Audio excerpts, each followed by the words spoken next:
మీలో చాలా మందికి ఫస్ట్ ట్రేడ్ కనుక స్టాప్ లాస్ హిట్ అయితే ఆ రోజంతా ఖచ్చితంగా మీరు లాసెస్ లో ఉంటారు. ఇలా ఎంత మందికి జరిగింది? మీకు కూడా ఇదే జరిగితే కింద కామెంట్ సెక్షన్ లో ఎస్ బ్రో అని కమెంట్ చేయండి. సో అసలు ఫస్ట్ ట్రేడ్ స్టాప్ లాస్ ఎందుకు హిట్ అవ్వాలి? ఒకవేళ first trade stop loss hit అయితే రోజంతా ఎందుకు లాసుల్లో ఉండాలి? మీకు తెలియని హార్డ్ రియాలిటీ ఏంటో మనం ఈరోజు మాట్లాడుతాం. ట్రేడింగ్ లో 90% psychology, mindset, risk management, money management, only 10% మాత్రమే technical analysis, fundamental analysis, strategies and everything. ఇక్కడ ఈ 10% నేర్చుకోవడానికి అంటే టెక్నికల్ అనాలిసిస్, ఫండమెంటల్ అనాలిసిస్ కానివచ్చు, స్ట్రాటజీస్ కానివచ్చు, ఇవంతా నేర్చుకోవడానికి మనకి యూట్యూబ్ ఉంటుంది. యూట్యూబ్ లో వీడియోస్ ఉంటాయి, ఇన్స్టాగ్రామ్ లో వీడియోస్ ఉంటాయి, అండ్ అలానే చాలా కోర్సెస్ ఉంటాయి, అండ్ అలానే పర్సనల్ ట్రైనింగ్స్ ఉంటాయి. ఇలా చాలా ఆప్షన్స్ అయితే మనకి ఉంటాయి. బట్ ఈ 90% నేర్చుకోవడానికి ఓన్లీ 40% మనకి యూట్యూబ్ లో దొరుకుద్ది, ఇన్స్టాగ్రామ్ లో దొరుకుద్ది, అండ్ అలానే కోర్సెస్ లోని మెంటర్స్ దగ్గర దొరుకుద్ది. ఏంటా 40%? లైక్ రిస్క్ మేనేజ్మెంట్ ఎలా ఉండాలి, మీ మైండ్ సెట్ ఎలా ఉండాలి, అంటే లైక్ మీరు ట్రేడ్ తీసుకునేటప్పుడు ఏం చేయాలి, ట్రేడ్ తీసుకున్న తర్వాత ఏం చేయాలి, ట్రేడ్ రన్నింగ్ లో ఉన్నప్పుడు ఏం చేయాలి, ఇలా కొన్ని వాళ్ళు చెప్తూ ఉంటారు. బట్ రిమైనింగ్ 50% ఏదైతే ఉందో అది మీకు ఎక్కడా దొరకదు. ఈ రిమైనింగ్ 50% అనేది ఒక్కొక్కరికి ఒక్కొక్క విధంగా ఉంటది అనమాట. అదే సైకాలజీ అండ్ మైండ్ సెట్.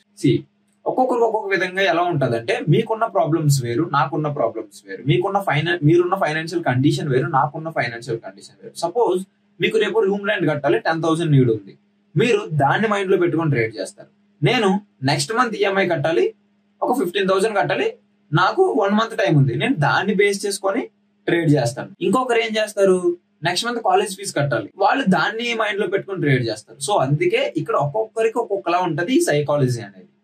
అసలు మనం ఆ సైకాలజీని ఎలా మాస్టర్ చేయాలి అనేది ఈ వీడియో లాస్ట్ వరకు చూడండి. ఓకే, మనం ఫస్ట్ మాట్లాడుకున్న పాయింట్ ఏంటి? ఫస్ట్ ట్రేడ్ కనుక స్టాప్ లాస్ హిట్ అయితే రోజంతా ఎందుకు లాస్ అవుతున్నాము? మీరే కాదు, నేను కూడా అలానే చేసేవాడిని ఫస్ట్ లో. ఒకవేళ ఫస్ట్ ట్రేడ్ కనుక లాస్ అయితే ఎలాగైనా సరే దాన్ని రికవరీ చేసేయాలి. ఎలా అంటే ఏదైనా చేసి దాన్ని రికవరీ చేయాలని ఇంటెన్షన్ తో బై సెల్ అలా చేస్తూనే ఉండేవాడిని. ఎండ్ ఆఫ్ ది డే చూసుకుంటే నేను సంపాదించింది ఏముండేది కాదు, అండ్ నేను సంపాదించకపోగా నాకు లాస్ వచ్చేది, అండ్ దాంతో చార్జెస్ ఏవైతే ప్లాట్ఫామ్ చార్జెస్ ఉంటాయో అవి వీటన్నిటికన్నా చాలా ఎక్కువ ఉండేవి. సో ఇలా ఒక ఓవర్ ట్రేడింగ్ జరగడం వల్ల end of the day big loss అయిపోయేది. అది మీకే కాదు, నాకే కాదు, ఎవరికైనా అలానే జరుగుద్ది స్టార్టింగ్ లో. బట్ అలా జరగకుండా ఉండాలంటే ఏం చేయాలంటే ఫస్ట్ స్టాప్ లాస్ హిట్ అయింది అంటే ఒక 10 minutes బ్రేక్ తీసుకోండి. సిస్టమ్ దగ్గర నుంచి కొంచెం దూరంగా వెళ్ళండి, లేదంటే ఆ వెబ్సైట్స్, ఆ యాప్స్ క్లోజ్ చేసి వేరే వర్క్ చూడడం కానీ, సైలెంట్ గా ఉండడం కానీ చేయండి ఫస్ట్ 10 minutes. ఈ 10 minutes లో మీ మైండ్ ఏం ఆలోచిస్తుంది అంటే, ఎంత లాస్ అయింది, 1000 రూపీసే కదా, ఇంకొక ట్రేడ్ లో రికవరీ చేద్దాంలే అని కొంతమంది అనుకుంటారు. ఇంకొంతమంది ఏంటంటే 1000 రూపీసే కదా లాస్ వచ్చింది, రేపు చూసుకుందాంలే. ఇంకొంతమంది అనుకుంటారు 1000 రూపీసే కదా లాస్ అయింది, లాస్ట్ లో చూద్దాంలే, అంటే ఆఫ్టర్నూన్ సెషన్ లో చూద్దాంలే. ఇంకొంతమంది ఏమనుకుంటారు, 1000 రూపీసే కదా లాస్ అయింది, కొంచెం వెయిట్ చేస్తే ఎక్కడో దగ్గర ఎంట్రీ వస్తే తీసేసుకొని రికవరీ చేసేద్దాం అని కొంతమంది అనుకుంటారు. సరే, ఒక్కొక్కరి మైండ్ లో ఒక్కొక్క థాట్ అనేది రన్ అవుతూ ఉంటుంది. బట్ ఆ థాట్స్ అన్ని ఏ విధంగా ఉంటాయి తెలుసా? మీరు ఒకవేళ 10 minutes బ్రేక్ తీసుకుంటే, ఓకే ఫైన్, ఇప్పుడు కాకపోతే రేపు సంపాదిద్దాము అన్న ఇంటెన్షన్ తోనే ఉంటాయి ఆ థాట్స్ అన్ని. బట్ అదే మీరు స్టాప్ లాస్ హిట్ అయిన వెంటనే ఇంకొక ట్రేడ్ గురించి ఎదిగారు అనుకోండి, డెఫినెట్ గా మీ మైండ్ ఎలా ఆలోచిస్తుంది అంటే, ఎలాగైనా ఇప్పుడు దీన్ని రికవరీ చేయాలి, ఒక్కొక్క పాయింట్ అయినా బుక్ చేసి దీన్ని రికవరీ చేయాలి, లేదంటే ఒకటేసారి మొత్తం రికవరీ చేయాలి, లేదంటే ఇప్పుడు 1000 రూపీస్ లాస్ అయ్యమంటే 100 చొప్పున రికవరీ చేయాలి, లేదంటే 1000 రూపీస్ ఒకసారి రికవరీ చేయాలని ఇలా ఇన్స్టెంట్ సక్సెస్ అనేది కోరుకుంటారు మీరు ఆ బ్రేక్ అనేది తీసుకోకపోతే. సో అందుకే మీరు ఎప్పుడైనా సరే స్టాప్ లాస్ హిట్ అయితే ఒక 10 minutes బ్రేక్ తీసుకోండి. అండ్ ఇంకొక పాయింట్, అసలు స్టాప్ లాస్ హిట్ అయింది, మీరు దేన్ని బ్లేమ్ చేస్తున్నారు? కొంతమంది ఏం చేస్తారు, వాళ్ళ స్ట్రాటజీని బ్లేమ్ చేస్తారు. కొంతమంది ఏం చేస్తారు, మార్కెట్ ని బ్లేమ్ చేస్తారు. కొంతమంది ఏం చేస్తారు, వాళ్ళ లక్ ని బ్లేమ్ చేసుకుంటారు. అంటే నా లక్కే ఇంత, నాకు ఎందులోని లక్ ఉండదు, నాకు ఎక్కడా డబ్బులు రావు, నేనే ఇంత, నా మైండ్ సెట్ ఎంత, నా బిహేవియర్ ఎంత అని వాళ్ళని వాళ్ళు బ్లేమ్ చేసుకోవడం, వాళ్ళ లక్ ని బ్లేమ్ చేసుకోవడం చేస్తుంటారు. ఇంకొంతమంది ఏం చేస్తారు, లైక్ ఏంటంటే వేరే వాళ్ళని, సపోజ్ వాళ్ళంతటి వాళ్ళు ట్రేడ్ తీసుకుంటే పర్లేదు, బట్ ఎవరైనా చెప్పారనుకోండి, ఎవరైనా టిప్ ఇచ్చారనుకోండి, ఇందులో బై చేయండి అని, అది చేసినందుకు వాళ్ళని తిట్టుకుంటారు. లేదంటే ఎవరైనా నేర్పించారు అనుకోండి, లైక్ ఏదైనా ఒక యూట్యూబ్ లో చూసారు ఇలా చేస్తే ఇలా జరుగుద్ది అని, బట్ వాళ్ళని తిట్టుకుంటారు. సపోజ్ ఏదైనా కోర్స్ తీసుకున్నారు, ఆ కోర్స్ లో చెప్పిందే చేశారు కానీ లాస్ వచ్చింది, ఆ కోర్స్ చెప్పిన వాళ్ళని తిట్టుకుంటారు, వాళ్ళ మెంటర్ని తిట్టుకుంటారు. సో ఇలా ఒక్కొక్కరు ఒక్కొక్కరు ఆలోచిస్తారు. బట్ మీరు ఆలోచించాల్సింది ఏంటంటే స్టాప్ లాస్ హిట్ అయింది, ఓకే ఫైన్, స్టాప్ లాస్ అనేది part of the game. And main important ఇక్కడ స్టాప్ లాస్ హిట్ అయ్యింది అనేది కాకుండా నేను నా రూల్స్ ఫాలో అయ్యానా లేదా, నేను నా ప్లాన్ ప్రకారం ట్రేడ్ చేశానా లేదా అనేది మీరు ఒక్కసారి ఆలోచించండి. బట్ 95% మెంబర్స్ ఇదే ఆలోచించకుండా వీటన్నిటిని బ్లేమ్ చేస్తుంటారు. ఇప్పుడు నేను ఏవైతే రీజన్స్ చెప్పినా వాటన్నిటిని బ్లేమ్ చేస్తుంటారు. ఇదంతా కామన్ బ్రో, ఇది మీకు ఒక్కరికే జరగట్లేదు, మీకు జరుగుద్ది, నాకు జరుగుద్ది, అందరికీ జరుగుద్ది. ఎవరైతే స్టార్టింగ్ లో బిగినర్ అయి ఉంటారో వాళ్ళందరికీ అవన్నీ జరుగుతాయి. తర్వాత వాళ్ళు వాటి నుంచి ఎక్స్పీరియన్స్ కొంచెం పొందిన తర్వాత ఆటోమేటిక్ గా రికవరీ అవ్వడం స్టార్ట్ అవుతుంది. మీకు చాలా మంది యూట్యూబ్ లో చెప్తుంటారు ఫిక్స్డ్ ఇన్కమ్ ఉండాలి, లేకపోతే ఫిక్స్డ్ గా టార్గెట్ ఉండాలి అని. అంటే లైక్ రోజుకి 1000 రూపీస్, 2000 రూపీస్, 3000 రూపీస్ టార్గెట్ పెట్టుకోవాలి. ఆ టార్గెట్ హిట్ అయిపోతే బయటకు వచ్చారు. రోజుకి 1000 రూపీస్ టార్గెట్ లాస్ టార్గెట్ పెట్టుకోవాలి. ఆ లాస్ కనుక హిట్ అయిపోతే బయటకు వచ్చేయాలి. ఇలా కొన్ని చెప్తారు కానీ ప్రాక్టికల్ గా ఏం వర్క్ అవుతాయి? ప్రాక్టికల్ గా వర్క్ అయ్యి నేను చెప్తాను చూడండి. ఫస్ట్ మీరు ట్రేడ్స్ ని ఫిక్స్డ్ గా పెట్టుకోండి. మీ స్టాప్ లాస్ టార్గెట్ అనేది చార్ట్ బేస్ మీదనే తీసుకోండి. మీకు చార్ట్ లో ఎంట్రీ వచ్చింది, ఎంట్రీ తీసుకుంటారు. స్టాప్ లాస్ ఎక్కడ పెట్టాలి? రీసెంట్ స్వింగే పెట్టాలి, లేదంటే లాస్ట్ క్యాండిల్ లో పెట్టాలి. అంతేగాని మీ స్టాప్ లాస్ 1000 రూపీస్ అనేది ఎక్కడ పడితే అక్కడ స్టాప్ లాస్ అయితే పెడితే 100% హిట్ అవుతుంది కదా. మీరు ఫిక్స్డ్ ట్రేడ్స్ పెట్టుకోండి. రోజుకి 1 ట్రేడ్ అనుకుంటే 1 ట్రేడ్ మాత్రమే. ఈ ట్రేడ్ లో లాస్ వచ్చినా ప్రాఫిట్ వచ్చినా ఏమీ పర్వాలేదు. అండ్ రోజుకి 2 ట్రేడ్స్ అనుకుంటే 2 ట్రేడ్స్ మాత్రమే. ఇందులో లాస్ వచ్చినా ప్రాఫిట్ వచ్చినా ఏం పర్వాలేదు. నేను మీకు సజెస్ట్ చేసేది రోజుకి 2 ట్రేడ్స్ తీసుకోండి. ఫస్ట్ ట్రేడ్ కనుక లాస్ వస్తే ఫస్ట్ సెషన్ లో కనుక, అంటే ఫస్ట్ ట్రేడ్ అంటే మార్నింగ్ తీసుకుంటారు, మార్నింగ్ కనుక లాస్ వస్తే నెక్స్ట్ ట్రేడ్ ఆఫ్టర్నూన్ తీసుకోండి. సో ఈ విధంగా మీ మైండ్ అనేది స్టేబుల్ గా ఉంటది. And third main important point ఏంటంటే ట్రేడ్ తీసుకున్న తర్వాత మీరు పిఎన్ఎల్ ని చూడొద్దు. అంటే లైక్ అక్కడ రెడ్ గ్రీన్ లో మీ అమౌంట్ అనేది రన్ అవుతుంటది కదా, లాస్ నుంచి ప్రాఫిట్, ప్రాఫిట్ నుంచి లాస్, ఇలా రన్ అవుతుంటది కదా. దాన్ని అస్సలు చూడొద్దు. మీరు చూడాల్సిందంతా స్టాప్ లాస్ టార్గెట్ పెట్టేస్తారు, చార్ట్ ని చూస్తారు. చార్ట్ ని చూడకుండా పిఎన్ఎల్ చూసారు అనుకోండి, ఒక 500 రూపీస్ ప్రాఫిట్ కి వెళ్ళింది, అంటే వెళ్తుంది అలాగే 500, 600, 650 అలా వెళ్తుంది. మీరు దాన్ని చూస్తున్నారు. సడన్ గా ఒక బిగ్ క్యాండిల్ పడి 1000 రూపీస్ లాస్ అయిపోయింది, అంటే మీ స్టాప్ లాస్ అనేది హిట్ అయిపోయింది. అప్పుడు మీ మైండ్ ఏమనుకుంటుంది తెలుసా?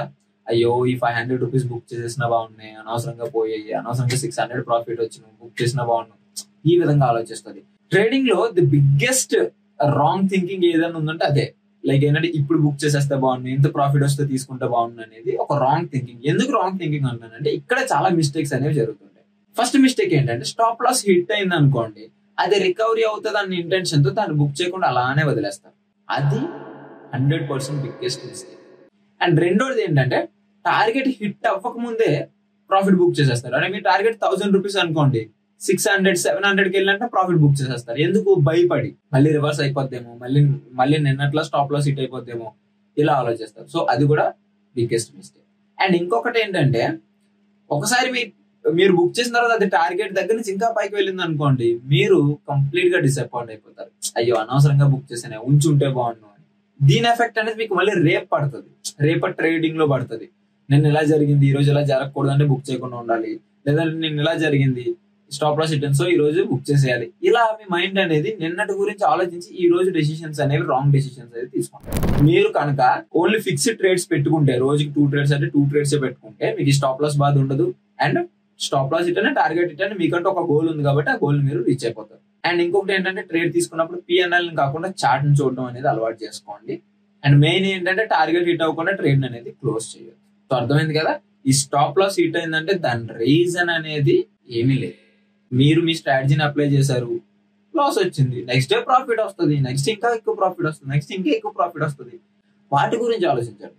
అంతేగాని ఈ స్ట్రాటజీలో లాస్ వచ్చిందా అంతే క్లోజ్ చేసేసి ఇంకొక స్ట్రాటజీ ఎత్తుకోవడమే. మళ్ళీ యూట్యూబ్ లో how to earn 1000 rupees give me trading strategy అని సెర్చ్ చేయడం, 0 to hero స్ట్రాటజీస్ అని, ది బెస్ట్ ట్రేడింగ్ స్ట్రాటజీ అని, how to earn 1 lakh per month trading strategy అని, ఇలా రకరకాలుగా సెర్చ్ చేస్తున్నారు. మీకు నిజంగా సీక్రెట్ అనేది ఉంటే ప్రతి ఒక్కరు డబ్బులు సంపాదించేస్తారు కదా, ఈవెన్ ప్రతి ఒక్కరు. ఎందుకంటే అది ఎంత పెద్ద సీక్రెట్ అయినా ఏదో ఒక పాయింట్ ఆఫ్ టైంలో అది బయటకు వచ్చేస్తుంది, దాగోదు ఎక్కువ.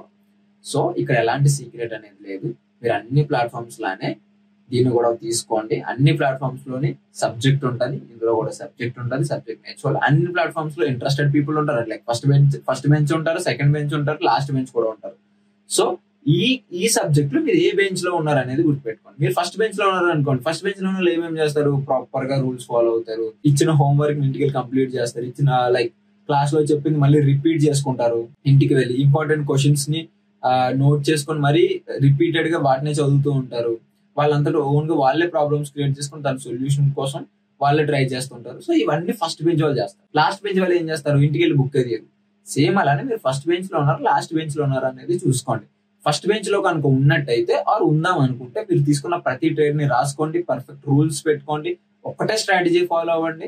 ఆ స్ట్రాటజీలో ఎంట్రీ వస్తే ఎంట్రీ వచ్చింది, లేదంటే లేదు. ఆ రోజుకి ఏ ట్రేడ్ తీసుకోకపోవడమే చాలా మంచిది లాస్ కన్నా. ఓకే, అదే లాస్ట్ బెంచ్ లో ఉన్నారు అనుకుంటే మీరు అసలు చార్టే చూడకండి, ఫోన్ ఓపెన్ చేయండి, బై సెల్ చేసుకోండి, అలానే మళ్ళీ బై సెల్ చేసుకొని ఓన్లీ ప్రాఫిట్ చూసుకొని మళ్ళీ యాప్ క్లోజ్ చేసేయండి. ఆ రోజు మార్కెట్ లో ఏం జరిగింది, ఆ రోజు మార్కెట్ పాజిటివ్ లో ఉందా నెగిటివ్ లో ఉందా, ఆ రోజు ఏమైనా న్యూస్ వచ్చిందా, అసలు ఎందుకు ఫాలో అయింది, ఎందుకు పెరిగింది, ఆ టెక్నికల్ అనాలిసిస్ ఏం మార్కెట్ ఇండికేషన్ ఎలా ఉంది, ఫండమెంటల్ అనాలిసిస్ లో మార్కెట్ ఇండికేషన్ ఎలా ఉంది, మన స్ట్రాటజీ ఎన్నిసార్లు వర్క్ అయింది, లాస్ట్ 1 వీక్ లో మన స్ట్రాటజీ ఎన్నిసార్లు వర్క్ అయింది, ఇవన్నీ ఆలోచిస్తేనే మీరు ఫస్ట్ బెంచ్ లో ఉంటారు. జస్ట్ ఫోన్ ఓపెన్ చేసి బై సెల్ క్లిక్ చేసుకుంటూ పోతే మీరు ఇప్పుడు last bench student. Last bench student అనేవాడు పాస్ అయినట్టు లేదు.